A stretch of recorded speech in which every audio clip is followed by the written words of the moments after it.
Welcome friend, I hope you all are very well. Today we are going to discuss about what next after 12th. यानी 12वीं class करने के बाद में एक स्टूडेंट के सामने सबसे पहला अगर कोई प्रश्न आएगा तो यही आएगा कि अब मैं आगे क्या करूं। यानी 12वीं तो हो गई, अब 12वीं के बाद क्या करें। तो 12वीं के बाद कौन सा कैरियर ऑप्शन आपके लिए सबसे बढ़िया रहेगा, इसी के लिए हमने एक फ्लो चार्ट बनाया है। बेसिकली ये फ्लो चार्ट उन बच्चों के लिए ज्यादा है जिनके पास पीसीबी है, यानी 12th में जिनके पास साइंस स्ट्रीम में बायोलॉजी है। हम मैथ के लिए, आर्ट के लिए, कॉमर्स के लिए अलग से वीडियो लेके आएंगे। अभी ये वीडियो उन स्टूडेंट के लिए ज्यादा सुटेबल है जो जिनके पास पीसीबी है, यानी जिनके पास biology as a optional subject है। तो सबसे पहली बात, अगर आप एक बायोलॉजी स्टूडेंट हो या आप एक 12th स्टूडेंट हो और अभी अभी आपने 12th पास की है, तो हम आपके कैरियर को 4 पार्ट में डिवाइड करते हैं, यानी 4 पार्ट में डिवाइड करते हैं। फर्स्ट, आप मेडिकल लाइन में अपना कैरियर बना सकते हो। सेकंड, आप टीचिंग में अपना कैरियर बना सकते हो। आपको कोई ग्रेजुएशन या कोई डिप्लोमा करना है, या फिर आपको सीधे एक गवर्नमेंट जॉब की प्रिपरेशन करनी है, यानी आपका टारगेट यही है, बस कुछ नहीं, एक सरकारी नौकरी। तो सबसे पहले हम देखते हैं कि अगर आप मेडिकल में अपना कैरियर बनाना चाहते हो तो मेडिकल को हम जनरली 2 पार्ट में डिवाइड कर देते हैं। फर्स्ट तो क्या हो गया, डॉक्टर, यानी आपको डॉक्टर बनना है। और सेकंड है एलाइड मेडिकल कोर्सेज, यानी मेडिकल से संबंधित और कौन कौन से कोर्स है जो मेडिकल डिपार्टमेंट का ही एक पार्ट है।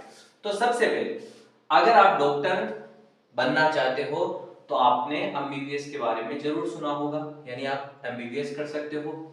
आप बीडीएस मतलब आप दांतों के डॉक्टर बन सकते हो। आप बीएमएस यानी bachelor of Ayurvedic medicine and surgery, आप बीएनवाईएस योगा साइंसेज में जा सकते हो। बीयूएमएस यूनानी मेडिसिन में जा सकते हो। बीएसएमएस सिद्धा मेडिसिन में आप जा सकते हो।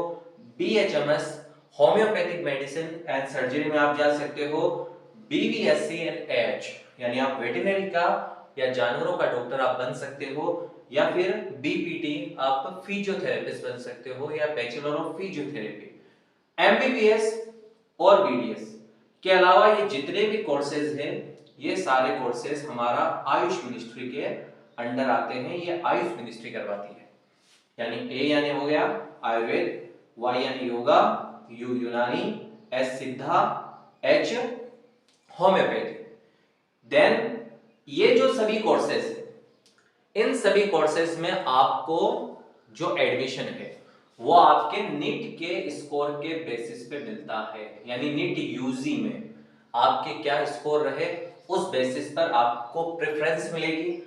MBBS, BDS, BMS, BNYS, BUMS, BSMS, BHMS, BVSc and H, BPT.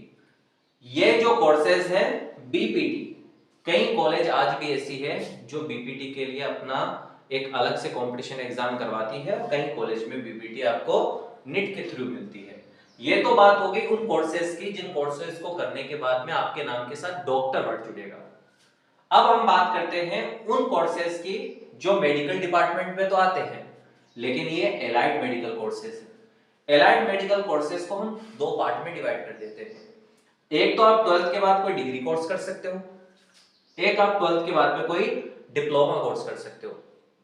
Degree course 3 से 4 साल, 4.5 साल आपको पढ़ना पड़ेगा। डिप्लोमा कोर्सेज है 1 साल, 2 साल या 2.5 साल में आपका डिप्लोमा कोर्स हो जाएगा। अब डिग्री कोर्सेज को हम 3 पार्ट में बांटते हैं। एक तो आप फार्मेसी कर सकते हो, एक आप नर्सिंग फील्ड में जा सकते हो, और एक आप पैरामेडिकल फील्ड में जा सकते हो।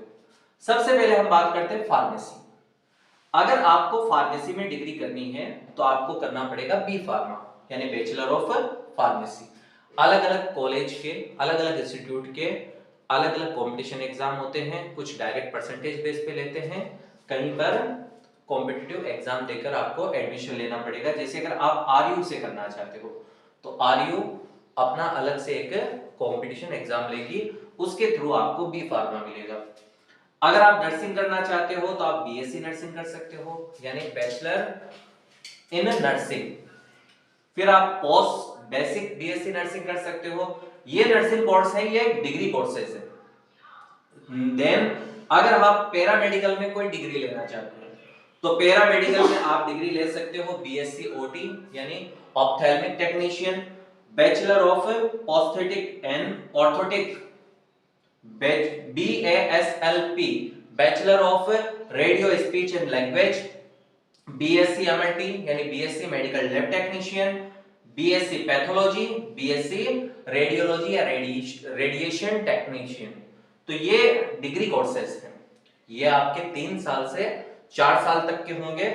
और ये सब डिग्री कोर्सेज आप ना चाहते हो, आप चाहते हो 1 या 2 साल का मैं कोई डिप्लोमा कर लूं, तो डिप्लोमा में आप फार्मेसी में अगर आप डिप्लोमा करना चाहते हो तो आपके पास सबसे बढ़िया ऑप्शन बी फार्मा है। अगर आप नर्सिंग करना चाहते हो तो नर्सिंग में आप जीएनएम कर सकते हो, यानी जनरल नर्सिंग मिडवाइफरी, और ऑक्सिलरी नर्सिंग मिडवाइफरी आप एएनएम कर सकते हो। जीएनएम जनरली 3 साल का होता है, एएनएम जनरली 2 साल का है, ये दोनों डिप्लोमा है। अगर इसको हम बीएससी नर्सिंग से कंपेयर करें तो बीएससी नर्सिंग 4.5 साल का कोर्स है, और बीएससी नर्सिंग के बाद आपको हायर एजुकेशन का स्कोप हमेशा बना रहता है, आप एमएससी नर्सिंग कर सकते हो, लेकिन ये डिप्लोमा कोर्सेज है। अगर आप चाहो कि हमें पैरामेडिकल में डिप्लोमा चाहिए तो पैरामेडिकल में आप डीएमएलटी कर सकते हो, यानी diploma in medical lab technician, diploma in ECG, diploma in radiology, diploma in OT यानी ऑप्थेल्मिक टेक्नीशियन, और diploma in cardio instrument technician. तो ये सारे जो डिप्लोमा है वो आप कर सकते हो। ये सारे डिप्लोमा के लिए आपको आरयू की यानी राजस्थान आरयूएचएस की, तो यहां पर भी ये आरयूएचएस है, Rajasthan university of health science, इसकी वेबसाइट पर जाओ और वहां पर ये आपको सारे जो डिप्लोमा और डिग्री कोर्सेज है वो वहां पर अवेलेबल हैं। आरयू अपना एक एग्जाम लेगी और आरयूएचएस के एग्जाम के बाद आपको ये कोर्सेज करने को मिलेंगे, और अलग अलग यूनिवर्सिटी के अलग अलग कोर्सेज हो सकते हैं। डिप्लोमा इन एएच यानी diploma in animal husbandry, Bikaner university से आप अगर चाहो तो 2 साल का या 2 ईयर का ये जो डिप्लोमा है ये आप कर सकते हो। इसके बाद में आपको पशुधन सहायक की यानी लाइव स्टॉक असिस्टेंट की कोई भी अगर वैकेंसी आए तो उसमें आपको डायरेक्ट गवर्नमेंट जॉब मिल सकती है। तो ये सारे के सारे जो कोर्सेज हैं ये सब मेडिकल डिपार्टमेंट के कोर्सेज। अगर आप चाहते हो कि